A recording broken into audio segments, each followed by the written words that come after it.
empêcher cette fermeture. Rencontre avec les élus que nous remercions aujourd'hui de leur présence. Action dans les comités techniques locaux au cours desquels Force ouvrière est intervenue fermement avec les autres organisations syndicales pour combattre les projets de la direction locale. Pourquoi? Tout d'abord parce que nous pensons que cette fermeture n'est qu'un prétexte. La direction des finances publiques du Calvados a annoncé la suppression de 4 trésoreries en milieu rural, une en milieu urbain. Pour faire accepter aux élus cette fermeture, elle leur dit en substance, vous voyez, même en zone urbaine, la DGFiP resserre son réseau, vous n'êtes pas les seuls. Et pour Dives, le directeur promet une année transitoire où il conserverait les 2 trésoreries, Dives et Cabourg, mais dans un même lieu, à Cabourg. Et l'année suivante, il y aurait fusion et ne subsisterait que la trésorerie de Dives, mais en résidence à Cabourg. Jolie manœuvre, mais les organisations syndicales et les élus ne sont pas dupes. Il n'y a plus qu'une seule trésorerie au lieu de 2, un seul comptable au lieu de 2, et beaucoup de conséquences désagréables pour les usagers. Il n'y a pas, selon Force ouvrière, de raison valable pour fermer la trésorerie de Dives. Une partie de la population est confrontée directement aux conséquences de la situation économique difficile que nous traversons. Les personnes en difficulté ont plus besoin que d'autres encore de la présence des services publics au cœur de leur ville. Et nombreux sont les usagers à fréquenter la trésorerie de Dives, beaucoup plus que les statistiques incomplètes qui nous ont été fournies le prétendent.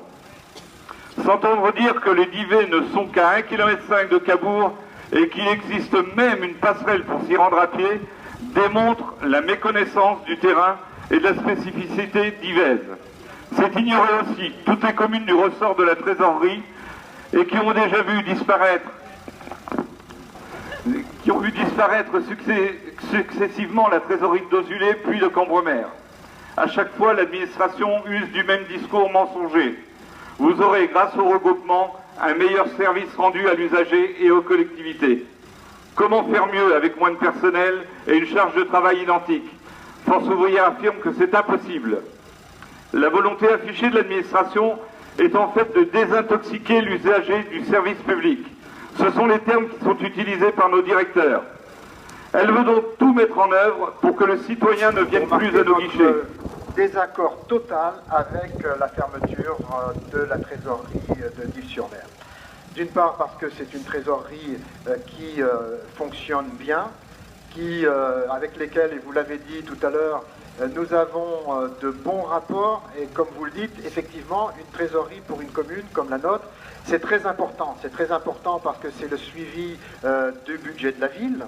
C'est aussi très important parce que c'est aussi un service de conseil à la ville lorsqu'on doit faire des investissements, lorsqu'on doit faire des gros investissements, on s'adresse à la trésorerie qui aujourd'hui encore, c'est encore un service de l'État qui existe, peut nous faire des estimations, nous faire un bilan et nous dire voilà, ça peut marcher, ça on peut le faire, on ne peut pas le faire. Et jusqu'à aujourd'hui, on a toujours eu auprès des salariés de la trésorerie des personnels compétents, des personnels qui sont en capacité de nous apporter l'aide dont nous avons besoin. D'autre part, la trésorerie de Dives travaille beaucoup. Elle a, je crois, plus de 150 communes. Elle gère actuellement plus de 150 communes, collectivités. Et aussi une fréquentation, vous l'avez dit tout à l'heure, de beaucoup de gens qui viennent parce qu'ils ne peuvent pas tout régler par Internet. Et comme vous l'avez dit, il y a quand même existe une fracture sociale importante au niveau de l'utilisation d'Internet. Donc nous avons, nous, la volonté de tout faire pour empêcher que cette trésorerie ferme, parce que, et je suis aussi préoccupé parce que c'est un par un les services publics qui s'éloignent du territoire. On a la CAF, aujourd'hui la trésorerie, mais demain ce sera encore un autre service public qui partira. Alors que on nous parle de plus en plus de ce besoin de proximité, et les services publics sont très importants sur le territoire, et finalement on fait l'inverse, on a des services publics qui s'éloignent des citoyens, qui s'éloignent du territoire. Au moment même où on fusionne, on fait des fusions à une échelle plus grande, toujours plus grande, dans le même temps, les services publics quittent le territoire. Donc on va vers des problèmes dans l'avenir qui seront vraiment tout à fait dramatiques dramatique parce que les citoyens ne s'y retrouvent plus aujourd'hui. Et plus on éloigne les lieux de décision des citoyens, plus on éloigne les services publics des citoyens, et plus ils ont l'impression d'être dépossédés, et plus ils ont l'impression que la politique, eh bien, c'est quelque chose qui ne les intéresse pas.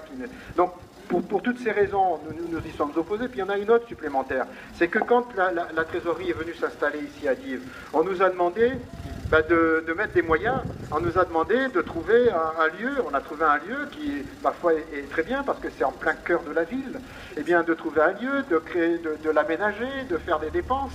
Et aujourd'hui, on nous annonce qu'on va partir et on va nous laisser sur les bras un local avec les travaux qui ont été dedans. Personne ne nous remboursera, si jamais ça arrive, les frais que nous avons engagés. Donc, pour toutes ces raisons, et vraiment parce que nous sommes attachés au service public et nous sommes attachés au service de l'État, au plus près des collectivités, au plus près des citoyens, eh bien nous nous battrons jusqu'au bout pour empêcher ce mauvais coup et faire en sorte que, faire en sorte que les trésoreries de Dives et de Cabourg, parce que nous ne mettons pas, nous, en compétition les villes de Dives et Cabourg, nous souhaitons que les deux trésoreries restent et continuent à faire le bon travail qu'elles faisaient auprès de nos collectivités et de nos citoyens.